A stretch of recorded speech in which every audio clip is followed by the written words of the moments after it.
ప్రజాస్వామ్యంలో ప్రజా యుద్ధానికి ఎవరైనా తలొగ్గక తప్పదు అనేటువంటి మాటకి ఇవాళ ధర్మేంద్ర ప్రధాన్ కేంద్ర మంత్రి గారు రాజీనామా ఒక తార్కాణం. ప్రజాస్వామ్యంలో నియంత పోకడికి తావు లేదని గతంలో రైతు చట్టాలు వెనక్కి తీసుకున్నప్పుడు ఇవాళ ధర్మేంద్ర ప్రధాన్ గారు రాజీనామా చేసినప్పుడు రుజువైంది. ఇది నైతికంగా ఈ దేశంలో ఉన్నటువంటి విద్యార్థి లోకం యొక్క విజయం. దీని వెనకాల రాహుల్ గాంధీ గారి యొక్క శ్రమ ఉంది.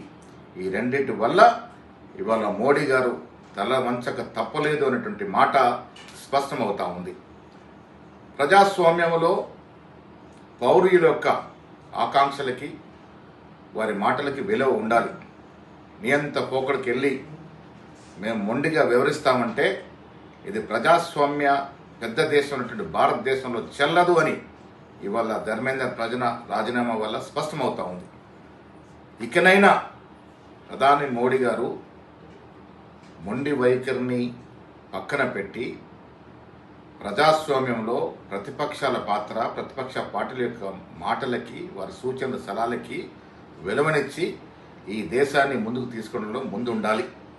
ఇవాళ నీటి విషయంలో జరిగినటువంటి అవకతవకలు, లాఠీ చార్జు, బాష్పోయేవు, విద్యార్థులు విచక్షణారహితంగా కొట్టిన తీరు ఇలా ఈ దేశం కాకుండా ప్రపంచ దేశాల్లో గరిస్తూ ఉన్నాయి. ఇక ముందు ఇలాంటి లీకేజ్ జరగకుండా సమగ్రమైన చట్టం తీసుకురావాల్సిన అవసరం ఉంది. పార్లమెంట్లో రాహుల్ గాంధీ గారు కోరిన విధంగా, ఖర్గే గారు సూచించిన విధంగా సమగ్ర చర్చ జరగాలి, సమగ్ర చట్టము రావాలి.